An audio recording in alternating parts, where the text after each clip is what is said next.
Welcome to everyone. Hello student. आज हम लोगों का टॉपिक है आज उत्प्रेरण के सिद्धांत।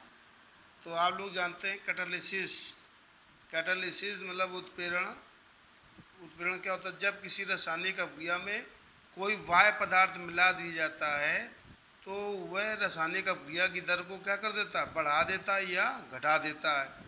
और इसी पर घटना को हम लोग क्या कहते हैं? उत्प्रेरण।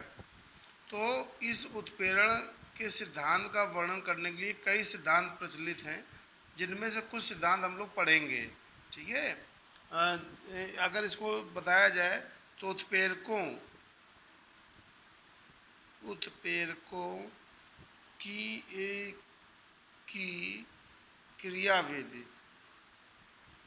क्रियाविधि क्रियाविधि को समझाने के लिए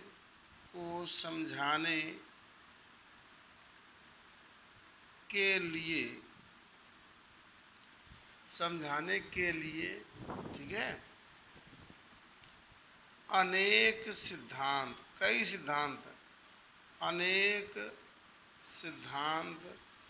हैं। ठीक है, जिनमें से कुछ सिद्धांत हम लोग पढ़ेंगे।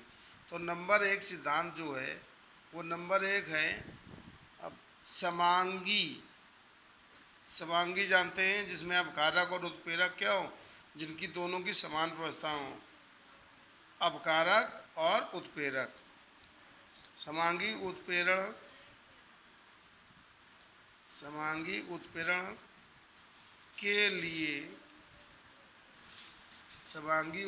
के लिए माध्यमिक यौगिक सिद्धांत माध्यमिक यौगिक का सिद्धांत। ठीक है, यौगिक का सिद्धांत सीधे लिख देते हैं। ठीक है, एक नंबर दो ये हो गया। नंबर दो जो है उसे बोलते हैं अधिशोषण सिद्धांत। अधिशोषण सिद्धांत। ठीक है, अधिशोषण सिद्धांत। नंबर तीन इसको बोलते हैं विषमांगी उत्प्रेरण के लिए। एक समांगी था, अब क्या है? विषमांगी उत्प्रेरण के लिए है ना। विषमांगी उत्प्रेरण के लिए समझाने के लिए तो आधुनिक आधुनिक सॉरी अधिशोषण सिद्धांत।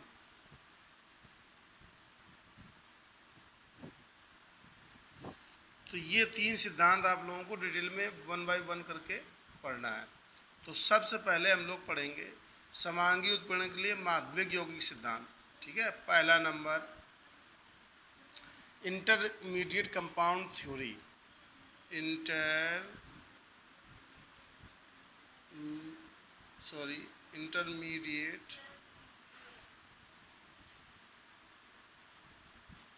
Intermediate compound theory. तो इस सिद्धांत को है ना, इस सिद्धांत की व्याख्या सन 1806 में सन 1806 में 1806 में, ठीक है, दो वैज्ञानिक थे। तो एक का नाम था क्लेमेंट तथा डेसार्म्स। ठीक है, डेसार्म ने इस सिद्धांत का प्रतिपादन किया था। डेसार्म ने इस सिद्धांत का प्रतिपादन किया था। प्रतिपादन मतलब बनाया था, खोजा था, किया था। ठीक है, अब इस सिद्धांत क्या कहता है, सिद्धांत समझिए। तो इस सिद्धांत के अनुसार, इस सिद्धांत के अनुसार, ठीक है, इस सिद्धांत के अनुसार का बताया गया कि उत्प्रेरक अपक्रिया में भाग लेने वाले, मतलब उत्प्रेरक होते हैं और अपकारक होते हैं। तो उत्प्रेरक, ठीक है, उत्प्रेरक अपक्रिया अपक्रिया में भाग लेने वाले, जो पार्टिसिपेट करते हैं, है ना, भाग लेने वाले अपकारक, भाग लेने वाले अपकारक, जितने जो भी अपकारक होते हैं, अब एक अपकारक से, है ना, अपकारकों या एक अपकारक से बात है, अपकारक से क्रिया करके माध्यमिक इंटरमीडिएट कंपाउंड बनाता है, माध्यमिक यौगिक बनाता है, ठीक है, यौगिक बनाता है। और आप लोगों को पता है कि माध्यमिक यौगिकों पर ही, है ना, उत्पाद निर्भर करता है, ठीक है। जितना ये स्टेबल होगा माध्यमिक यौगिक, वो, है ना, उतना ही हमें उसी मेजर क्वांटिटी में, उसी अधिक मात्रा में हमें क्या प्राप्त होता है, उत्पाद प्राप्त होता है। तो माध्यमिक यौगिक बनाता है और ये बहुत ही क्या होता है, शॉर्ट लिविंग होता है, मतलब इसकी उम्र बहुत कम होती है। ये तुरंत, है ना, ये तुरंत क्या करता है, दूसरे अपकारक अणु से, यह दूसरे अपकारक अणु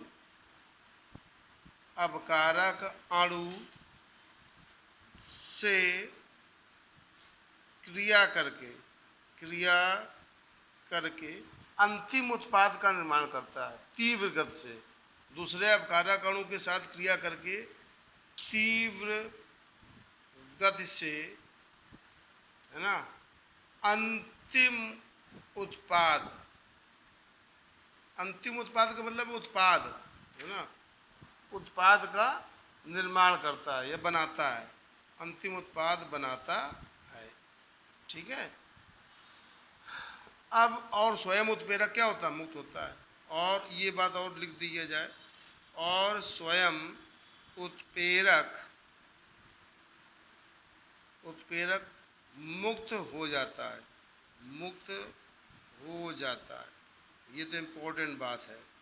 अब देखिए, जैसे मान लीजिए दो अपकारक हैं A प्लस बी, और ये AB प्रोडक्ट देते हैं, और यहाँ पर X उत्प्रेरक है। तो अब ये कैसे अपक्रिया होगी, इसको समझाने के लिए उन्होंने बताया फर्स्ट स्टेप में क्या होता है कि ये जो X उत्प्रेरक है, चाहे इसमें से चाहे इसमें से, ये दो अपकारक अणु है तो एक से क्रिया कर लेगा फर्स्ट स्टेप में, ठीक है। तो फर्स्ट स्टेप में क्या करता है, A प्लस क्या होगा, X चेंज इनटू बनता है AX। और इंटरमीडिएट कंपाउंड को हम लोग बड़े ब्रैकेट में शो कर रहे हैं, इंटरमीडिएट कंपाउंड, इसको हम लोग IC बोल सकते हैं, इंटरमीडिएट कंपाउंड। और ये AX क्या होता है, ये शॉर्ट लिविंग होता है, शॉर्ट लिव्स होता है, मतलब इसकी उम्र बहुत कम होती है। ये तुरंत क्या करेगा, दूसरे से अपक्रिया करेगा, मतलब क्या, AX और प्लस क्या होगा B, और ये फास्ट होगी, ये तो स्लो होती है, और परंतु ये क्या होती है, ये जो अपक्रिया होती है वो फास्ट होती है। तो यहाँ पर हो जाएगा क्या, AB और प्लस क्या होगा X, ठीक है। तो अब इसको जोड़ के लिखेंगे तो वही अपक्रिया आ जाएगी। क्या लिख, देखिए X इधर है, X इधर, तो कैंसिल हो गया, है ना, ये बराबर किस तरफ, ये बराबर किस तरफ, तो क्या बचा, AX इधर है, AX इधर, तो खत्म, ये कैंसिल हो गया। तो बचा क्या, A प्लस B, है ना, चेंज इनटू, इसको कॉमन लिया X को, तो X ले लिए, तो ये X उत्प्रेरक हो गया, ये X उत्प्रेरक है, और यहाँ पर क्या हुआ, AB क्या हो गया, प्रोडक्ट हो गया। अब इसको हम लोग एग्जाम्पल से व्याख्या करते हैं, ठीक है। देखिए एग्जाम्पल से कैसे व्याख्या करेंगे, देखिए जैसे आप लोगों को पता है कि एथिल अल्कोहल को हम लोग शांत सल्फ्यूरिक अम्ल के साथ गर्म करते हैं। तो शांत सल्फ्यूरिक अम्ल के साथ गर्म करने पर डाई एथिल ईथर का निर्माण होता है, ये आप लोग जानते हैं अच्छे तरह से, ईथर वाले चैप्टर में आपको पढ़ाया गया है ना। डाई एथिल ईथर 100 से 140 डिग्री सेल्सियस ताप पर हम लोगों को डाई एथिल उत्पाद प्राप्त होता है, ठीक है। तो देखिए कैसे, अच्छा समझिए इसको, सल्फ्यूरिक अम्ल की उपस्थिति में लिखना, एग्जाम्पल लिख रहे हैं, ये एग्जाम्पल है, ठीक है। किसकी उपस्थिति में? सल्फ्यूरिक अम्ल की उपस्थिति में एथिल अल्कोहल को H2S4 उत्प्रेरक की उपस्थिति में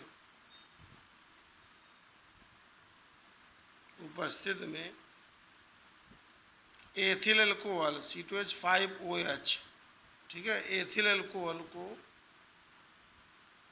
100 से 140 डिग्री सेल्सियस ताप पर गर्म करने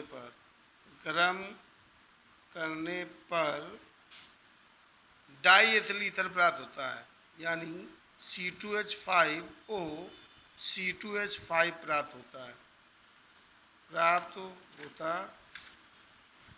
होता है, ठीक है, एक मिनट,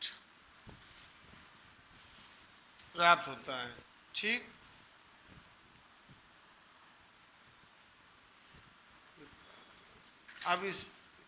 अब इसमें देखिए, इसको समझने के लिए यहाँ पर सबसे पहले एथिल अल्कोहल का अणु लिया जाएगा। तो यहाँ पर एक अणु हो गया, देखिए यहाँ पर C2H5OH एथिल अल्कोहल, और बच्चों सल्फ्यूरिक अम्ल का सूत्र है H2SO4।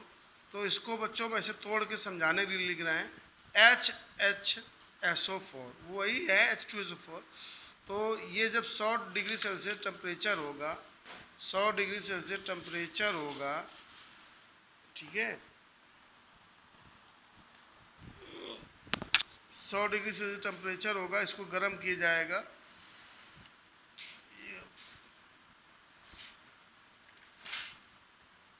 ये फैन बंद करो, फैन।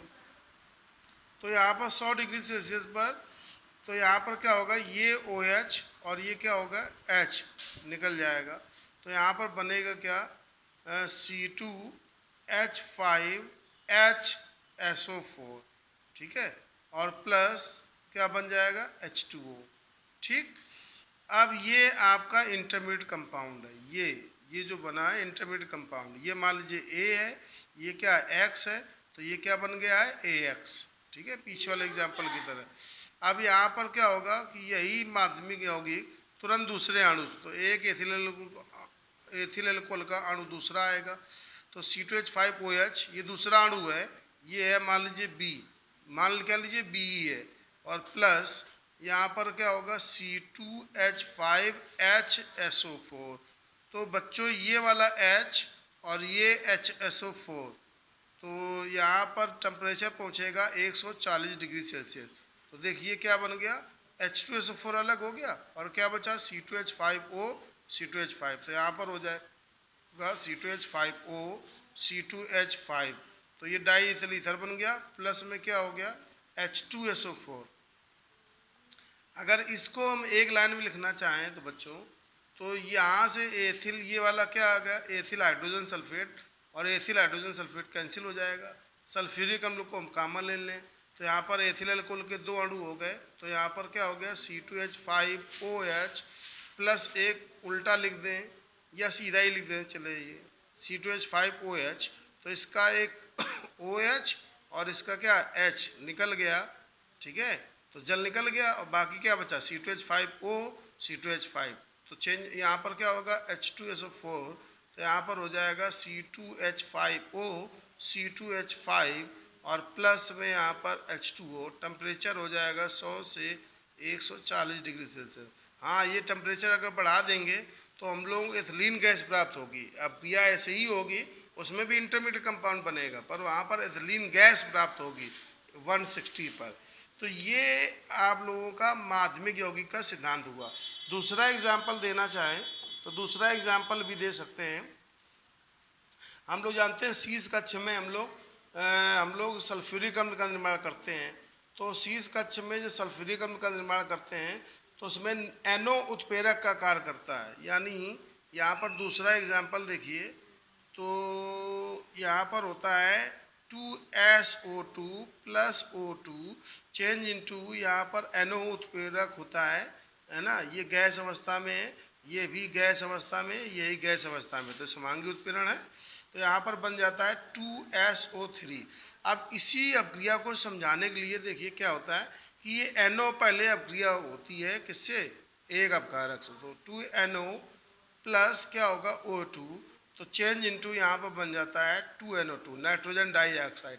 इसको पीछे हमने समझाया, ये इंटरमीडिएट कंपाउंड हो गया बच्चों, या IC होगी इंटरमीडिएट कंपाउंड, ठीक है। अब यहीं पर क्या होगा 2SO2 और प्लस में क्या होगा 2NO2, तो इससे एक ऑक्सीजन निकलेगी, इसमें जुड़ जाएगी, तो यहाँ पर हो जाएगा 2SO3 प्लस क्या हो जाएगा 2NO, तो ये हो गया। तो ये इंटरमीडिएट कंपाउंड ने तुरंत दूसरे अपकारक से अपक्रिया करी और हमें ये दे दिया। तो अब ये देखिए ये कॉमन चीज़ है तो हटा देते हैं, है ना, और ये भी कॉमन चीज़ है तो ये भी हटा देते हैं। तो क्या बचा, यहाँ पर बचा 2SO3 और प्लस O2, तो चेंज इनटू 2SO3 और यहाँ पर हो जाएगा 2NO, तो ये उत्प्रेरक का कार्य करेगा। और ये सब गैस अवस्था में, ये भी गैस अवस्था में, ये भी गैस, तो अतः ये समांगी उत्प्रेरण है, ठीक है। तो ये है माध्यमिक यौगिक का सिद्धांत।